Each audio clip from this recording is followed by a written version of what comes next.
9번 답을 한번 정리해 볼까요? 지금 기업 업무 추진비는 저번 문제랑 똑같으니까 금액만 바꿨고 새로운 개념이 추가가 됐는데 답이 원재료라는 게 포인트죠. 진짜 좋은 문제입니다. 그러니까 왜냐면 지금은 여러분이 개정 과목 이런 거를 많이 안 배우셔서 그냥 제가 알려드리는 입장이지만 나중에 배우시면 운반비라는 개정 과목이 따로 있어요. 그러니까 그거 쓰고 틀릴 확률이 또 있거든요. 그러니까 이 문제는 아주 좋은 문제예요. 이유는 아시겠죠? 원재료 매입 시 운반비니까 원재료가 된다. 그러니까 여기서는 그 운반비라고 써 있잖아요.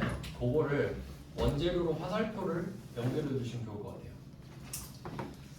그러니까 매입 시 운반비, 정확히 말하면 매입 시 운반비를 원재료로 화살표를 딱 해놓고 취득 부대 비용 이런 식으로 메모를 해두시면. 그리고 사실 이거 편집할 때 밑에 칸을 좁게 한 게 여기다 답을 쓰지 말라고 이렇게 한 건데 답을 다 꾸겨 써 놓으시더라고요 다들. 이게 문제를 많이 넣으려고 최대한 칸을 좀 좁게 했어요. 뭐 쓰실 수 있으면 쓰는 게 좋죠. 문제 보고 답 보는 게 좋으니까. 그럼 이제 9번은 조금 실제로는 난이도 높지만 우리가 지금 뭘 몰랐을 때 풀기 좋은 문제다. 그래서 답은 대변에 13만원 이렇게 정리가 되겠습니다. 원재료도 자산이고요. 운반비가 아니라는 게 포인트입니다.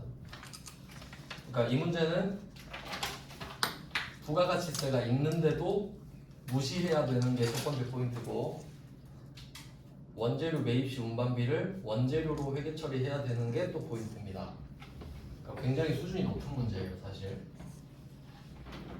근데 이렇게 현금 과부족이랑 연결하면 이 정도면 사실 틀리라고 내는 거예요. 거의 이 중에 하나는 틀리겠지 하고 내는 거라서. 자, 이제 나머지 문제도 정리를 해볼게요. 10번 문제를 보겠습니다.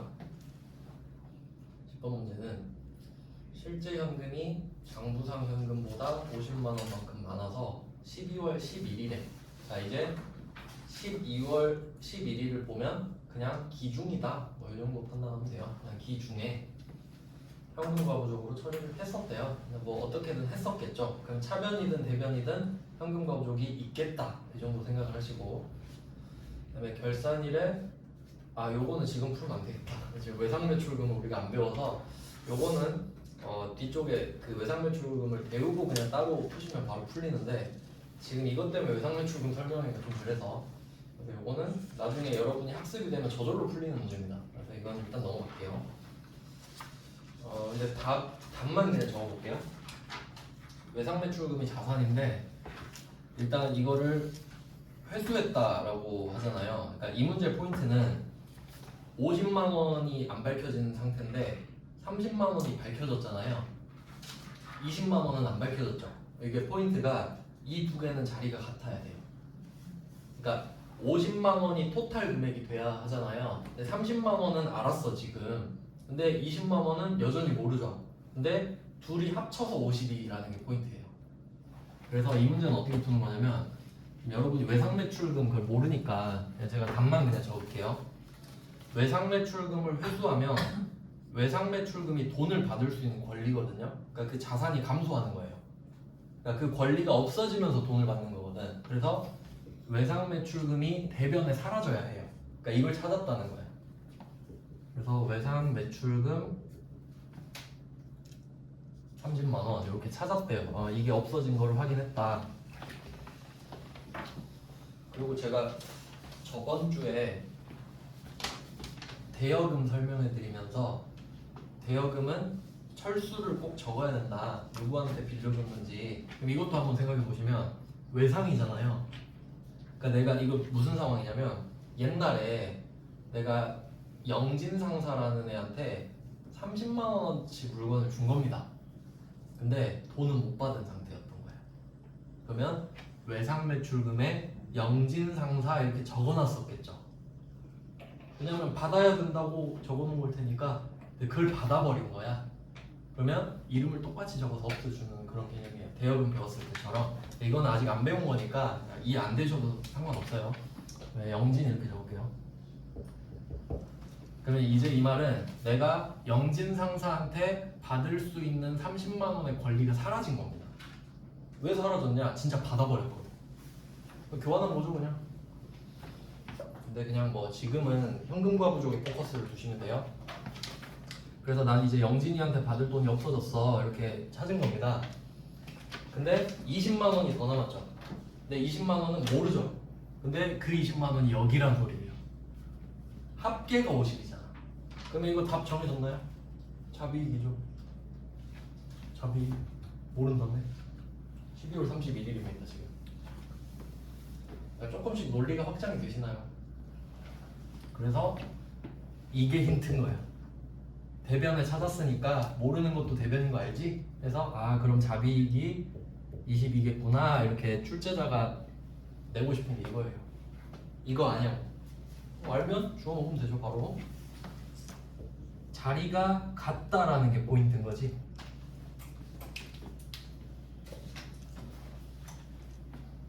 그러면 이게 50 맞죠? 합쳐서? 그러니까 현금 과부족은 차변에 있었겠군. 맞죠? 그렇게밖에 해석이 안 되는 겁니다. 근데 혹시 복습하실 때 의심이 되시면 지금 우리 출구로 들어가고 있죠. 계속 뒷문으로 들어가는데 혹시 궁금하시면 앞문으로 한번 들어가 보세요. 답이 똑같을 거야.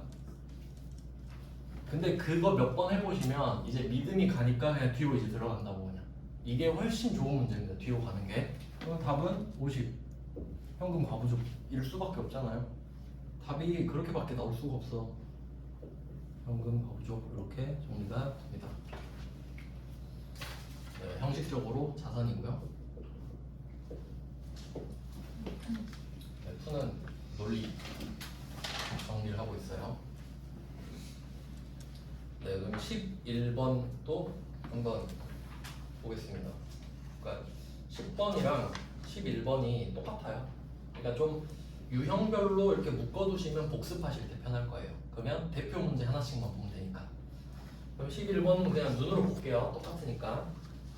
자, 뭐 어쩌고 저쩌고 해서 33만 원이 뭐 부족하든 많든 안 맞다는 소리죠. 현금 가구족을 찾았어요. 근데 오늘이 이제 뭐 기말이다. 이건 제가 따로 설명해 드렸었죠.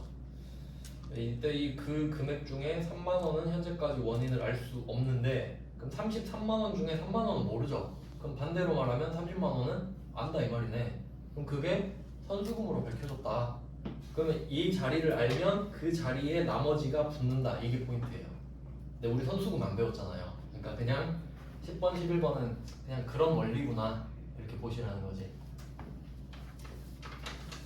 그래서 10번, 11번 우리가 배경 지식이 지금 없기 때문에 그냥 아 그럴 수도 있겠구나 보시면 되고 12번이 끝판왕입니다. 12번은 중요 표시를 하셔야 돼요.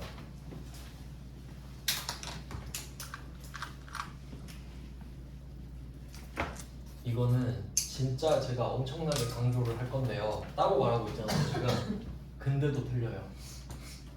그러니까 지금 이거 중요합니다 라고 말하고 있죠. 근데 이렇게 말해도 틀린다고. 그러니까 이거는 눈 뜨고 코 베이는 거예요 그냥. 왜 그런지 한번 볼게요. 좀 오기 돋지 않나요? 나는 맞출 것 같은데? 이렇게 생각하셔야 돼요. 자, 잘 보시면 여태까지 우리가 풀었던 거는 아예 문제에서 차액을 알려줬죠. 얼마가 차이가 나니까 안 맞습니다. 그걸 말해줬는데 지금은 그냥 총액을 말해주죠. 그러니까 네가 찾아라 일단. 근데 이건 아무것도 아니죠. 계산기로 빼면 되잖아요 그냥. 자, 근데 디테일을 설명해 드릴게요. 우리가 그 지금 페이지 넘기기 귀찮으시니까 이 페이지만 한번 눈팅해 볼게요. 지금 위에 11번 보면 현금 과부족으로 회계 처리하였다라고 돼 있죠. 11번에 10번 올라갈게요. 10번에 현금 과부족으로 처리하였던 바 있죠. 9번도 올라가 보면 기중에 인식된 현금 과부족은 어쩌고 저쩌고 했다. 18번도 똑같고요. 그 다음에 7번도 현금 과부족에 대한 이런 얘기하죠. 공통점. 현금 과부족이라는 계정 과목을 언급하고 있죠. 이유는 있으니까. 그럼 12번 한번 볼게요. 있나요? 현금 과부족으로 처리했던 이런 말 있어요? 없죠. 그러면 지금 우리가 계정별 원장 12월 31일 조회하면 현금 과부족이 없어요. 아시겠나요? 그게 포인트예요. 그러면 이 문제의 답은 차변이든 대변이든 현금 과부족이 나온 오답이에요. 아시겠죠? 그래서 다 틀려요. 왜 그런지 생각해 볼게요. 왜 그러냐면 제가 지금 이 주제를 현금 과부족이라는 주제로, 그러니까 관념으로 알려드리고 있는데 그 안에 계정 과목이 현금 과부족이 있죠. 그러니까 개념이랑 이름이 일치하는 상황이죠. 그럼 헷갈려요. 그러면 어떻게 되냐면 나중에는 이게 혼동이 와서 지금 12번 문제를 딱 보면 아 이거 현금 과부족 문제네 이렇게 돼요. 그러니까 계정 과목 말고 개념. 왜냐면 돈이 안 맞잖아요. 이거 돈 안 맞으면 현금 과부족 문제네? 이렇게 생각이 들죠? 그러면 현금 과부족 계정 과목이 있다고 생각이 들어. 그래서 틀려. 그러니까 현금이 과하거나 부족한 건 맞는데 반드시 나오는 건 아니죠? 그럼 문제를 풀어보겠습니다. 자, 오늘은 기말이고요. 밑에 실제 85,500원, 장부 7만원. 근데 이걸 다 적으셔도 되는데 조금 이제 센스가 있다고 하면 차익만 적어버리는 거예요. 차익만 15,500원 차이 나죠? 그래서 그냥 실제에 15,500원 장부 빵 이렇게 그냥 할게요. 우리가 계속 했던 겁니다.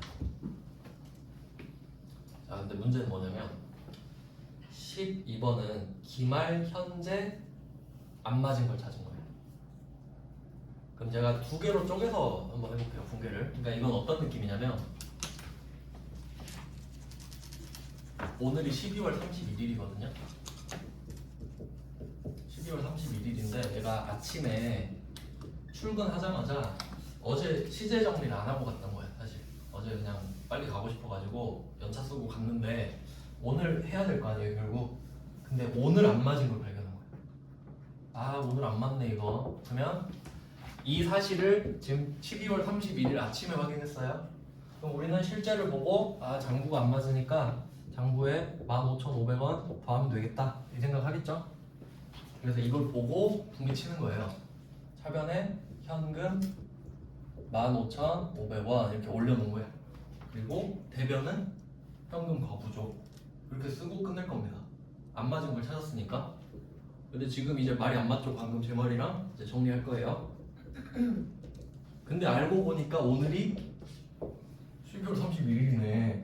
그럼 또 퇴근할 때 이거 없애야 되잖아요. 퇴근이에요, 퇴근. 저녁에 아 맞다 오늘 어차피 12월 31일이구나.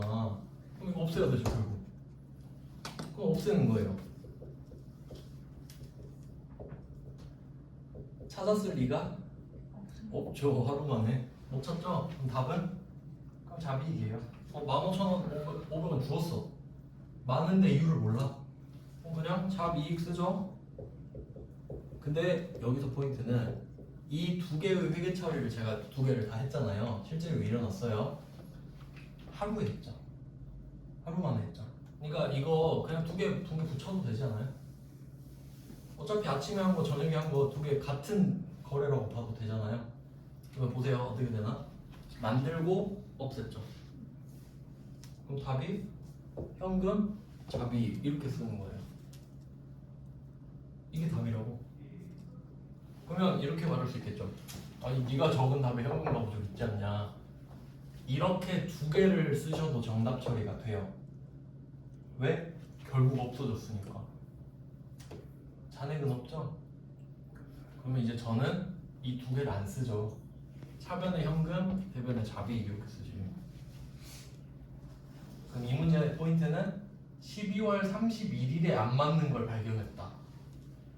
그러면 현금 과부족이 생길 틈이 없지. 만들면 뭐예요? 어차피 있다가 없어지는데. 그럼 그냥 만들지 마. 그냥 주었다 해 바로. 아침에 와가지고 야 너 오늘 하루 만에 찾을 수 있어? 아니요? 그럼 잡이익 써 그냥. 현금 올리고 잡이익 끝. 그래서 요거는 쓰셔도 되는데 의미가 없으니까 이렇게만 쓰시라고. 이게 정답이다. 근데 방금처럼 두 개를 직접 다 쓰셔도 정답 처리가 돼요. 왜? 결과적으로 같으니까. 그러니까 이게 오답률이 높아요. 답에 현금 과부족이 없잖아. 진짜 어려운 문제입니다 이거. 그러니까 지금 우리가 현금 과부족을 완전 후벼 파고 있잖아요. 그러니까 보이는 거지.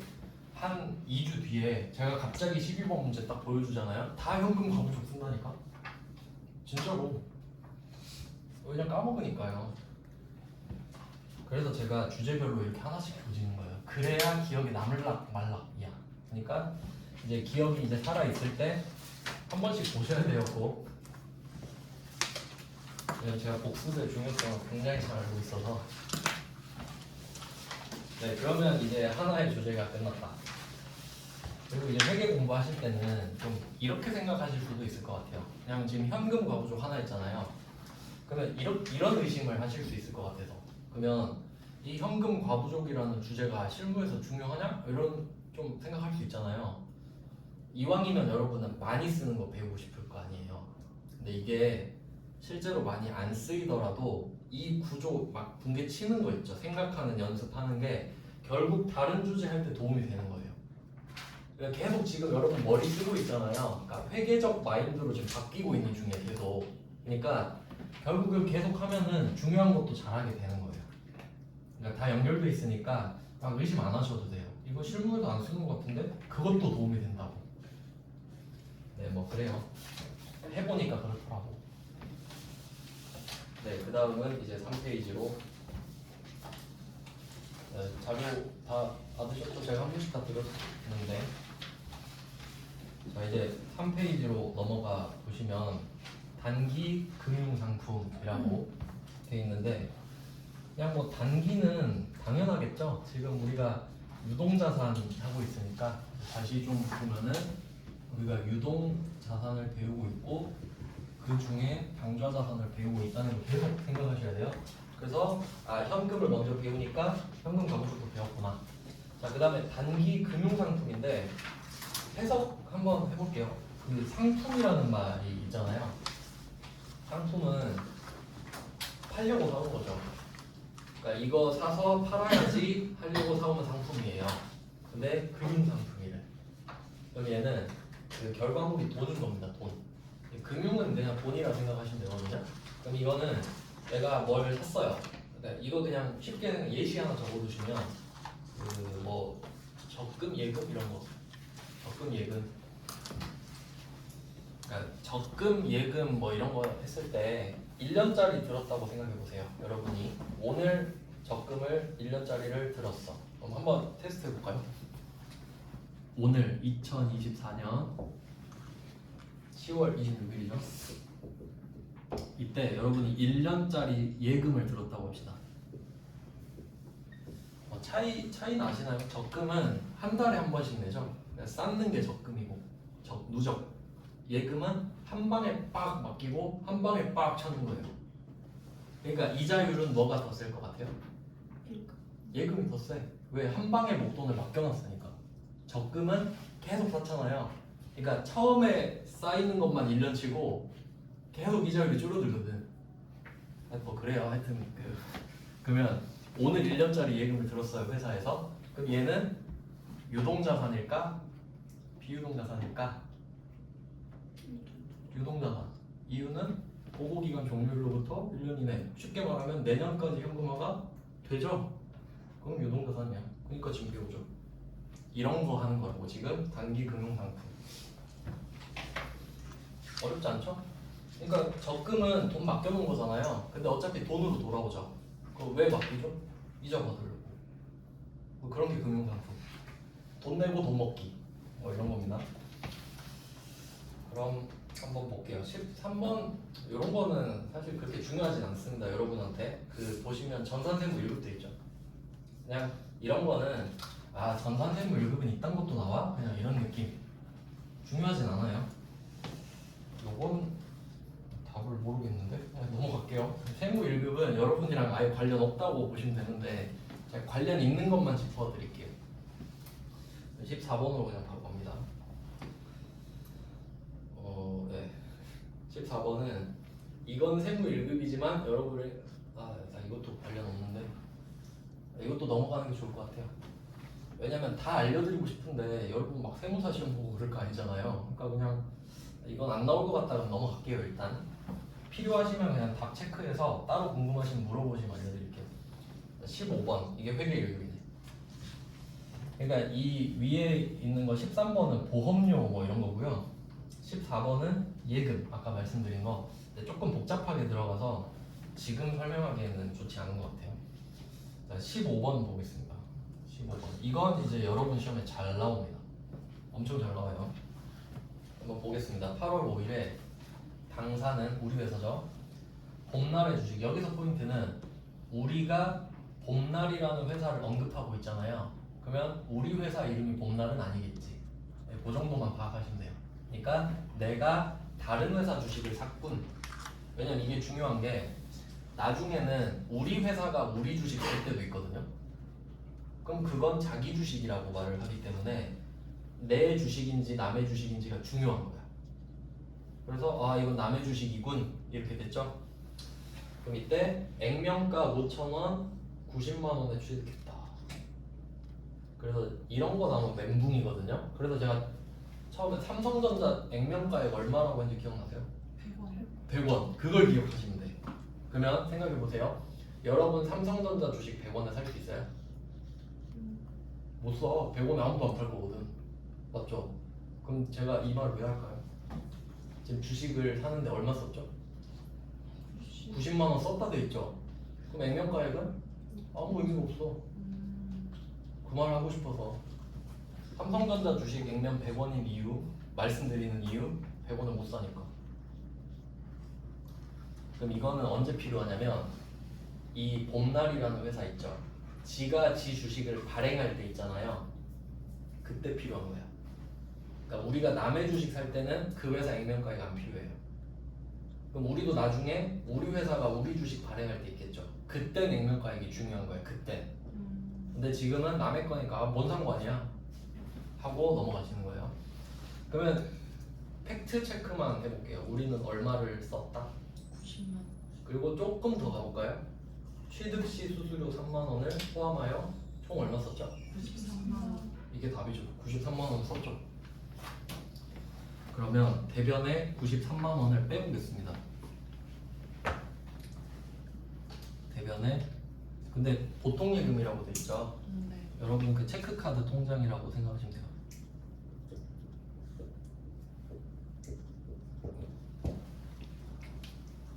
실제로 이렇게 보통 예금을 대변에 찍을 때는요 두 가지 상황이 있을 것 같아요. 첫 번째는 체크카드로 93만 원을 긁을 때 하고 계좌이체로 93만 원을 쏠 때. 그럼 어쨌든 93만 원 날라가지. 그럴 때 이렇게 쓸 것 같아요. 자산이 줄어들었죠.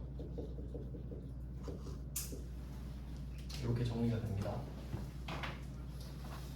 그리고 우리가 뭘 샀는지 생각을 해보겠습니다. 남의 주식 샀죠. 남의 주식. 그럼 여러분이 삼성전자 주식 사는 거랑 같은 목적일 거예요. 이유? 단타지 단타. 그냥 시세 오르면 팔아야지 이런 거예요. 그러니까 단기 금융 상품이지. 돈 먹고 돈 내고 돈 먹기. 네, 이럴지 뭐 딸지는 모르죠. 그럼 이때 이 주식 가격은 90이죠. 그리고 수수료가 3만 원이에요. 그럼 방금 제가 원재료 설명 드릴 때 원재료가 있고 원재료 매입 시 수수료가 있다 그랬는데 그럼 이것도 취득 부대비용? 그런 느낌이 나죠? 왜? 이 수수료 안 내면 주식 못 사죠? 주식 어플이라 생각하시면 돼. 요새 어플로 다 사니까. 근데 얘는 예외예요. 유일한 예외. 취득 부대비용은 자산에 더해요. 근데 지금 배우는 단기 금융상품 중에 그러니까 얘가 이름이 단기 매매증권이거든요. 일단 쓰고 말씀드릴게요. 단기 매매증권.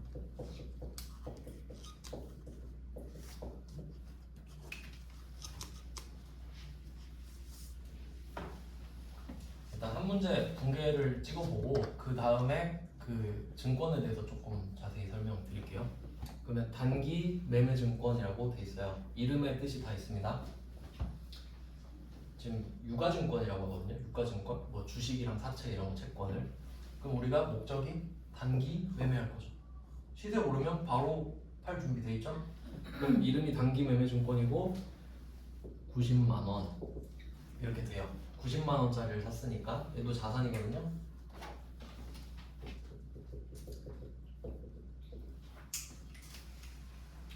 근데 아까 제가 말씀드린 대로면 원재료 살 때 운반비 더했으니까 여기 90만 원도 3만 원 더 해야 되는 거 아니냐? 원래는 이렇게 하는 게 맞아요. 원래는. 근데 얘만 아니에요. 얘만. 그러니까 시험에 잘 나오겠지. 얘만 안 그러니까요. 그래서 얘는 플러스 3만 원을 하는 게 아니라 이름을 따로 지어줘야 됩니다. 그럼 얘가 자산으로 붙지 못했기 때문에 비용 처리가 돼요. 왜냐면 3만 원은 사라진 게 되거든요. 그래서 이름이 수수료 비용이거든요. 수수료 비용 이렇게 해서 비용 처리가 되는데요. 일단 이게 답입니다. 답은 이거예요. 일단 15번 문제는 답. 근데 일단 보면 엄청 어렵진 않죠. 그냥 뭐 외워서 풀 수 있을 정도잖아요. 근데 이제 이유를 정확히 아는 게 중요하죠. 자, 조금 디테일 들어갑니다. 그 우리가 수익과 비용 회계 처리를 할 때는 수익은 별로 없거든요. 그러니까 어떤 느낌이냐면 여러분이 돈을 버실 때 있잖아요. 돈을 버는 방법은 몇 개 없죠. 저 지금 이거 강의밖에 없거든요. 돈 버는 방법. 근데 쓰는 방법은 수천 가지 있죠. 돈 하루 만에 써봐라 다 쓸 수 있죠. 그러니까 수익은 정해졌어. 제품 매출, 상품 매출. 그러니까 그냥 그게 그거겠지. 근데 얘네들도 돈 쓰는 루트는 많겠죠. 그러니까 어디다 쓰는지 적어야 돼요. 비용이. 하도 쓸 때가 많으니까. 그래서 아까 크게 두 개 배웠죠. 500번, 800번. 근데 500이랑 800에 쓰는 거는 내가 이 돈을 쓰면요 돈을 버는데 도움이 돼요. 제조할 때 돈 쓰고 영업할 때 돈 쓰면 매출액이 늘어나겠지. 그러니까 그런 것들은 좀 괜찮은 비용이에요. 그러니까 그런 것들을 조금 이제 수준 높여서 설명드리면 원가라고 해요. 내가 돈을 썼는데 의미가 있는 거. 그럼 여러분한테는 뭐가 있을 거냐면 여러분이 자차로 출퇴근을 하시면 내가 자차로 출퇴근을 하면 대중교통 이용할 때보다 쾌적하죠. 그럼 기분이 더 좋죠. 그러면 그때 쓰는 기름값 있죠. 그게 원가가 되는 거예요. 내가 이 차 타면서 기분 좋아졌으니까 일도 더 열심히 할 수 있고 그러잖아요. 그건 원가야.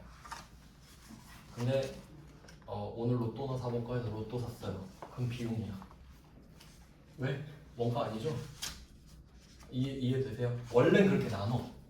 그러니까 원래 이제 비용도 급이 있는 게 방금 말씀드린 대로 쓸모가 있는 돈이잖아요. 그럼 원가라 그러고 로또 복권 한 거는 손실이래. 손실. 이렇게 나눠요 원래 비용을. 뭐 그런 느낌인데 뭔 얘기하다 일로 왔지? 주식 이야기하다가 비용. 그러면 아까 이 원가에는 500, 800이 있는 거예요. 알겠죠? 그러니까 출장을 갔는데 제조부서 다니는 사람이 출장을 갔대. 뭐 그 사람 출장 갔다 오면 돈 더 많이 벌겠지 뭐. 영업사원도 마찬가지겠죠. 그럼 얘네들이 인정을 해주는 거야. 그래 너네들은 뭐 원가로 빼줄게. 쓸모가 있다. 근데 이 수수료 있죠? 우리가 제조회사라 그랬잖아요. 제조회사. 그럼 제조회사가 남의 주식 사서 비싸게 팔 이유가 있나요? 이유는 없어. 물론 할 수는 있는데 안 하는 게 정상이죠. 그럼 이때 주식 사고 자빠진 거야 지금. 주주들이 보면 좋아하겠죠. 아이고 제조업인데 넌 왜 주식을 사고 있니? 이런 거야. 그럼 이때 수수료가 비용 처리가 되죠. 그럼 이게 500, 800에 넣어줄 수 있을까? 절대 안 되죠. 그래서 얘는 영업 외 비용이라는 게 따로 있어요. 그러니까 얘는 쉽게 말하면 영업 비용이에요. 500, 800은. 니들이 돈을 쓰면 매출에 도움이 되겠지. 근데 얘는 좀 애매해요. 그래서 얘는 900번으로 따로 빼요. 900번으로. 그래서 손실 관련된 애들은 900번으로 빼주거든요. 왜냐면 주주들한테 유용하니까 그래요. 그래서 지금 이제 비용 3개가 다 나온 겁니다. 500, 800, 900. 근데 제가 이걸 언급하는 이유가 있겠죠. 수수료 비용 검색하면 3개 나와요. 왜 3개겠어요? 500, 800, 900이겠지. 그럼 구분 못하면 틀리죠. 틀리면 틀린 거지. 그니까 900번. 중요. 그럼 이유. 왜 너는 취득 부대 비용인데 갑자기 비용이 돼버렸냐? 단기 매매 증권이니까. 유일한 예외. 유일한 예외.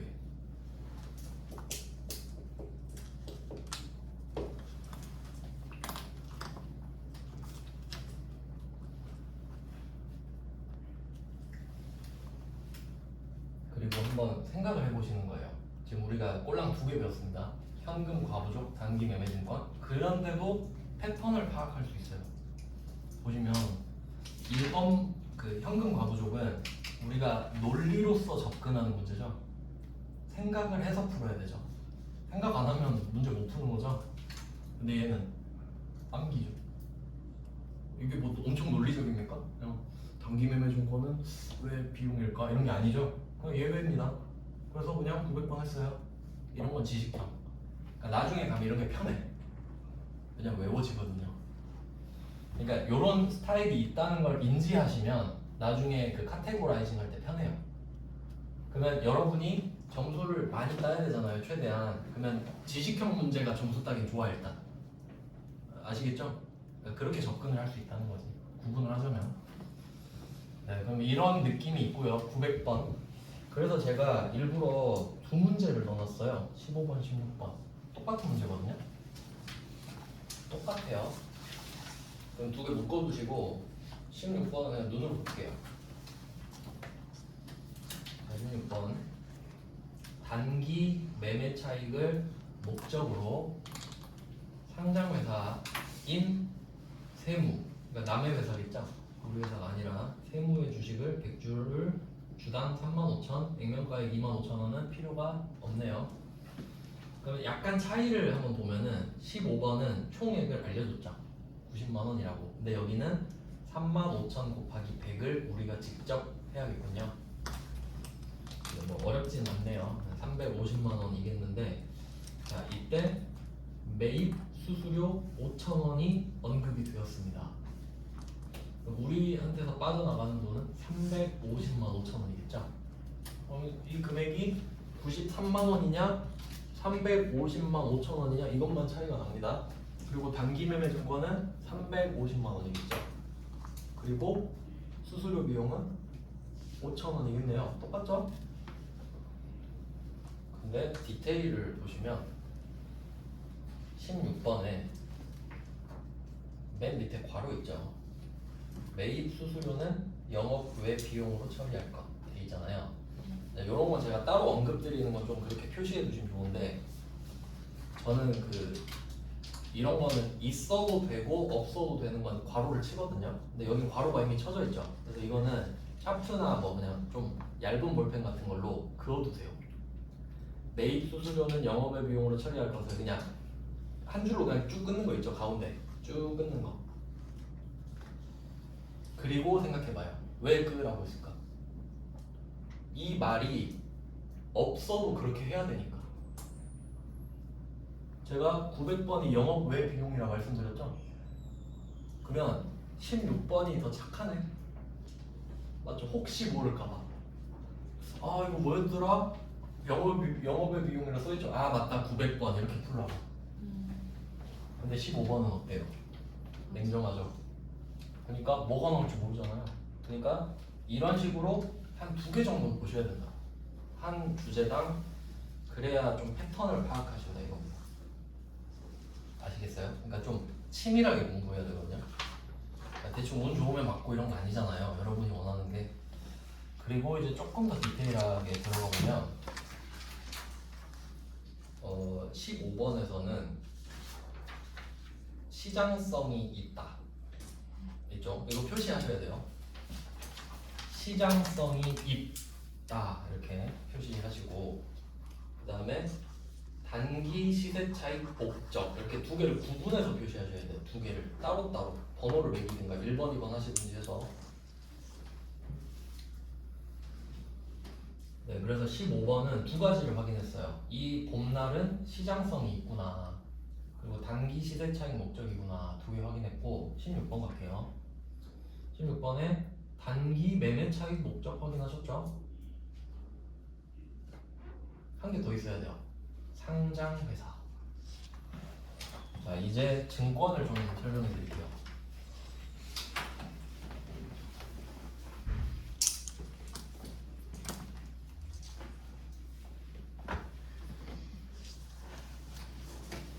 유가증권, 교재에는 이런 식으로 표현이 될 텐데, 크게 채무증권이랑 지분증권 이렇게 나와요. 요건 약간 좀 이론적인 내용입니다. 채무증권이랑 지분증권 이런 식으로 배우게 돼요. 원래 이제 처음 배우는 채무증권, 지분증권, 이게 실제 그냥 용어예요. 고급스러운 용어. 근데 우리가 이렇게 말하면 잘 모르잖아요. 그러니까 조금 이제 쉬운 말로 바꿔보면은 채권, 주식 이 정도로 조금 바꿀 수 있을 것 같아요. 그래도 좀 어렵지만, 두 개의 차이를 좀 말씀을 드리면은 채무증권부터 좀 소개를 해보겠습니다.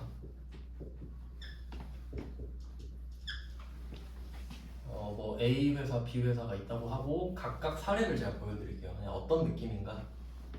조금 그냥 상식에 좀 가까운데, 이런 상식이 있어야 이런 문제를 풀 수 있기 때문에. 그러면 이때 A가 지금 돈이 필요하다고 할게요. 네, 돈이 필요해요. 누구나 그렇죠. 다 돈 필요하죠. 왜냐면 돈이 필요해요, A가. 그러면 내가 자금을 조달하고 싶은 거예요. 돈을 이제 땡기는 게 자금 조달이라고 그러죠. 그러면 두 가지 방법이 있는데, 내가 처음에 배 이야기 하면서 대충 좀 설명을 드렸었죠. 내가 이거 아이디어가 너무 좋아. 그럼 이거 대박 칠 것 같아. 10억만 있으면 1000억 벌 수 있을 것 같아. 그때 확률이 높으면 제가 돈을 빌리라 그랬어요. 왜냐면 1000억 벌어서 10억 주면 되니까. 그럼 나머지 다 내 거죠. 근데 확실한데 주식을 발행해버리면 그 돈 다 주줄 거죠. 그런 게 이제 재무다 말씀드렸는데, 그럼 이때 두 가지 선택권이 있다는 거죠. 내가 주식을 발행할 수도 있고 그냥 돈을 빌릴 수도 있는 겁니다. 그러면 얘가 은행에 갔어요. 기업은행에 갔어. 기업은행 갔는데 저 돈 좀 빌려주세요 하니까 재무제표 갖고 와봐라, FS 갖고 와 한 거예요. 그럼 내가 회사를 설립했던 때 재무제표를 다 갖고 간 거예요. 재무상태표랑 손익계산서 이런 거 있겠죠. 보더니 기업은행 거기 대출 담당자 있겠죠. 돈 못 갚을 것 같은데 저희는 반려하겠습니다, 딴 데 가세요, 이럴 수 있겠죠.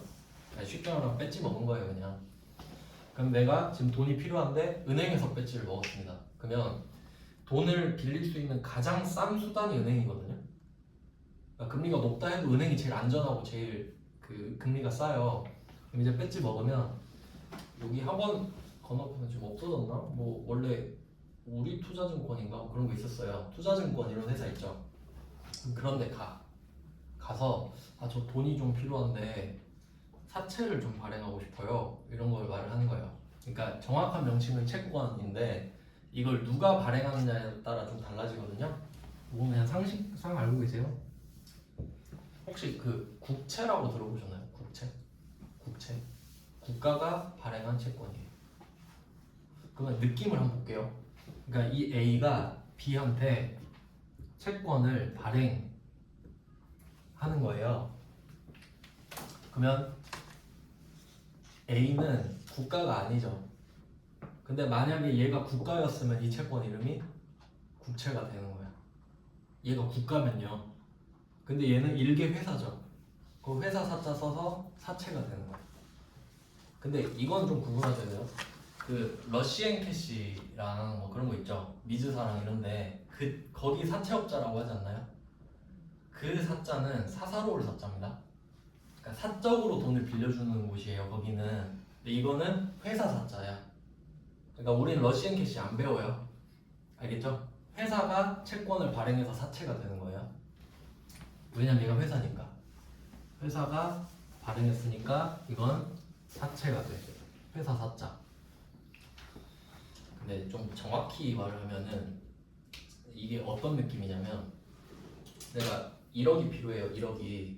그러면 은행 가서 쿨하게 1억 빌리고 1억 갚으면 되게 편한데 이건 어떻게 하는 거냐면 그 뭐 증권회사 있죠. 그럼 여러분이 막 만약에 목돈이 생겼어 지금 한 100만 원, 1000만 원 생겼는데 가서 물어봐. 아 요새 이자 괜찮은 거 뭐 없어요? 그러면 그 영업사원이 이 회사 거 채권을 추천해줘요. 아 요새 A 사채가 이자가 좋대요. 그러니까 영업사원이 추천하는 거는 그냥 자기가 수수료 많이 먹는 거예요. 진짜 좋은 게 아니고. 그러면 그렇게 한 명씩 꼬셔. 그래가지고 10,000원짜리 만장을 파는 거예요. 그럼 1억 되지. 그러니까 얘가 A가 기업은행 가서 1억 빌려달라 그랬는데 배지 먹었잖아요. 그러니까 증권회사 가서 나 지금 은행 가서 배지 먹었다. 나 1억 좀 빌려줘. 방법 없을까? 하니까 야 우리한테 맡겨. 해서 얘네들이 10,000원짜리 상품 10,000개를 만든 거야. 그리고 이자율 좋다고 막 꼬셔. 손님들 오면 그럼 누구는 1개 사고 누구는 10개 사고 그러겠죠. 그러면 10,000원짜리 상품 10,000개가 완판이 돼. 그러면 이 A라는 회사한테 1억이 들어가지. 상품화 시킨 겁니다 그냥. 어떤 느낌인지 알겠어요? 그러니까 얘는 어쨌든 1억이 조달이 된 거야.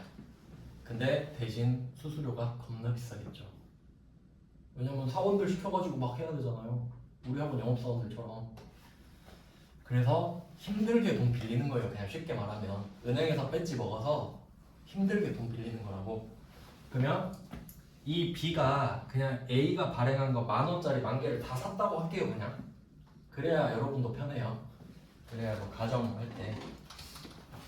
그래서 이때 A가 채권이라는 거를 10,000원짜리 만장을 주겠죠. 그러면 그 채권에 뭐라 써있냐면 뭐 만기 3년 뒤에 이자율 1년 몇 퍼센트 해서 뭐 3년 지나면 원금을 드립니다 이런 식으로 써있다고요. 증권 형태로. 그러니까 돈을 빌리는 걸 공적화 시킨 거예요. 금융상품화 시킨 거예요. 그럼 얘는 이걸 갖고 있으면 아 내가 3년 뒤에 1억을 다시 돌려받고 1년에 얼마씩 이자도 받겠구나. 그럼 결국 B가 A한테 돈 빌려준 거랑 똑같네. 맞죠? 그럼 여기서 포인트 딱 한마디로 정리할게요. A라는 회사가 사채를 발행했다 라고 하잖아요. 그럼 그 말은 A가 돈 빌렸다 라고 해석하시면 돼요. A라는 회사가 사채를 발행했어요. 문제에서 나오잖아요. 그럼 머리에서 바꿔. 아 A가 돈 빌렸구나. 그렇게 생각하시면 돼요. 그게 사실이니까. 그래서 이런 느낌이 채권이에요. 이런 게 채권이야. 돈을 빌리는 걸 금융상품화 시킨 거지. 그러면 이자는 어떻게 결정되냐면 만약에 삼성전자가 채권을 발행했다고 할게요. 그럼 여러분이 그걸 살 수 있겠죠? 그러면 그냥 어렴풋이 생각해 보세요. 삼성전자가 발행한 채권이 있다고 했을 때 이 삼성전자가 발행한 채권이 이자율이 높을까 낮을까만 한번 생각해봐요. 이자율이 높을 필요가 없어요. 왜 그럴까요? 높을 필요가 없으니까 말 그대로. 왜냐면 삼성전자 안 망할 거죠. 그럼 여러분이 이거 들고 있으면 든든하죠? 그럼 이자가 높을 필요가 없는 거야. 왜? 내가 안 사도 딴 사람이 살 거거든. 근데 만약에 주식회사 이상형이 발행한 채권을 여러분이 샀어요. 불안에 미칠 것 같죠 지금. 돌아버릴 것 같아. 그럼 이자가 한 20% 찍혀 있으면 아 갖고 있어볼까? 이렇게 돼. 맞죠? 그러니까 이 회사 이름이 금리를 결정해요. 맞죠? 위험하면 금리라도 높게 쳐줘야 유통이 되지. 근데 삼성전자는 지금 한 3%만 찍어도 막 다 사갈 거라고요. 뭐 그런 느낌이에요. 사채는 이런 느낌. 그러면 왜 채무증권이라고 하냐? A가 채권을 발행하면 A가 돈 빌린 거죠. 그럼 A 입장에서는 채무를 지게 돼요. 맞죠? 근데 B는 이거 갖고 있으면서 무슨 생각해요? 이거 갖고 있으면 돈 들어오네. 자산이 되죠. 근데 이게 만약에 1년짜리야. 그럼 이게 단기 금융상품이 되는 거예요. 단기 매매증권. 그런 느낌인 거야. 그래서 뭐 사채는 그렇고 주식까지 좀 간단하게 하고 좀 더 쉴게요. 주식까지 하고 쉬겠습니다. 그러면 A는 이런 거. 그러면 결국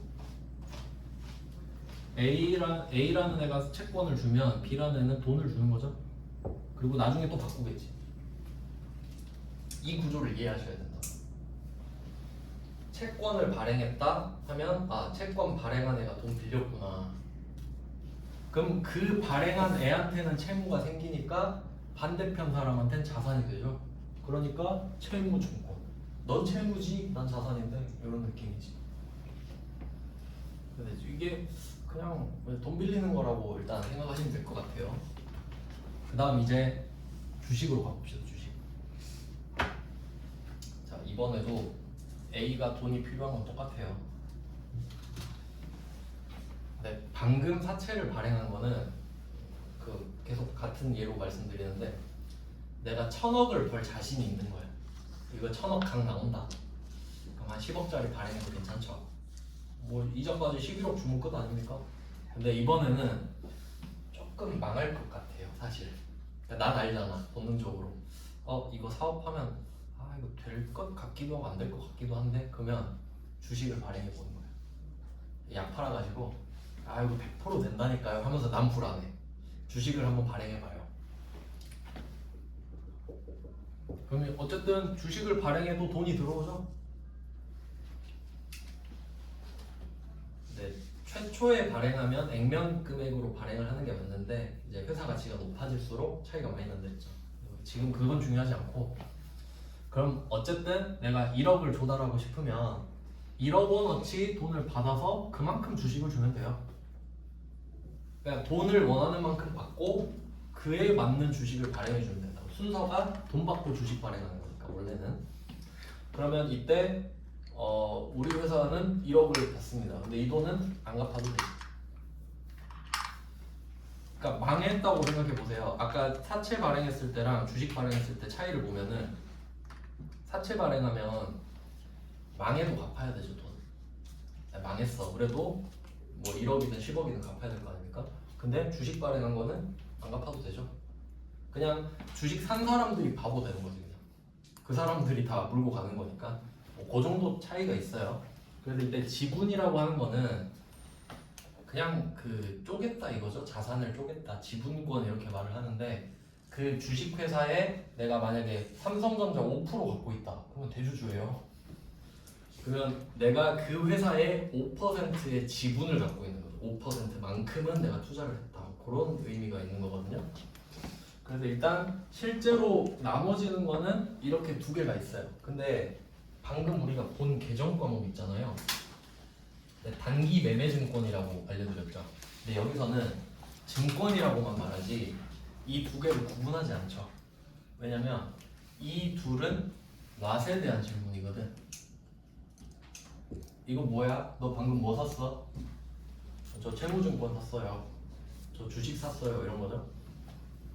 그러니까 이때 A 회사는 지금 주식을 발행했지만 B는 이제 돈을 주고 샀잖아요. 그럼 B 입장에선 지분증권이 생긴 거죠. 뭐 이런 느낌인 거예요. 그럼 이때 왓은 채무증권, 지분증권이야.